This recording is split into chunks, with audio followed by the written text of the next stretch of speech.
obviously another year here. We got the U16 Clay Court Championships. Can you tell us a little bit about what we can expect to see in terms of the players that will be here? Well, players this year, we've got just around 200 girls from all around the country. Rankings from top 10 in the country all the way to 300 and 400. We've got our local girl, Maisie McGrady, who made the field this year, so we're super excited about that. The number one girl is actually from the Northwest, up in Washington. She's actually a younger girl, so that's what's super neat about this year's event. She's actually only 13 years old, and she's top 10 in the country. Third year. Yeah. How's the word out now? I mean, is this one, has it grown since you started this one? It's grown in the sense that so many players are coming in early, so that's what's super neat about it. A lot of girls have created relationships with some of the pros here, some of the staff here, and so we've actually had a group of girls actually come in early last week, actually about 12 days before the event started. So it's really neat to have a kind of a camaraderie sort of feel with our staff, with the tennis center, and everyone around. What kind of, just touch a little bit more on the kind of competition that we're going to see here? I mean, you've got some of the best players in the world, like you were saying.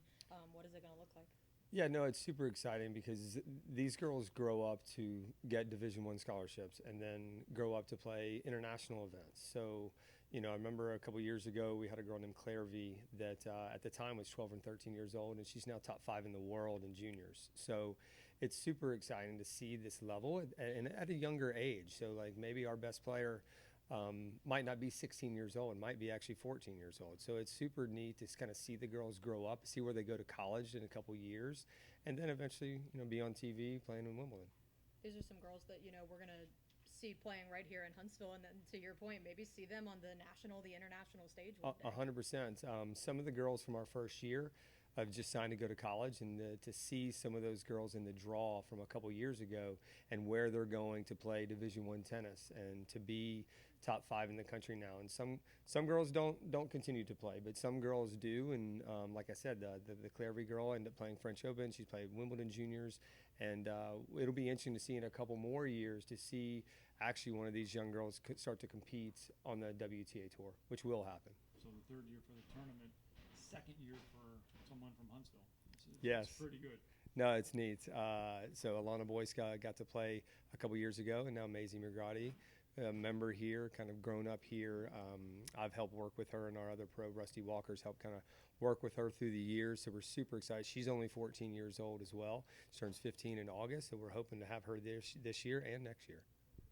The importance of, sorry, Scott. No, go ahead. Saying, like, we were talking earlier, just how the sport of tennis could really use an injection of youth at the most highest levels. Obviously, it's a smaller scale, but what is the importance of a successful event like this to retain a hold in tennis among the youth? No, 100%. We need, I think, tennis as a whole, even a little bit more on the male side than the female side. I think you've got some young ones with Coco Gauff who didn't have the best Wimbledon, but there's some stories there. We need a young male that can get top 5 in the world. The girls' sports is I think is really blossoming. I mean, it's really done very, very well, and some of the girls here will go on to do some of those big things. How much will it help that Alana did play?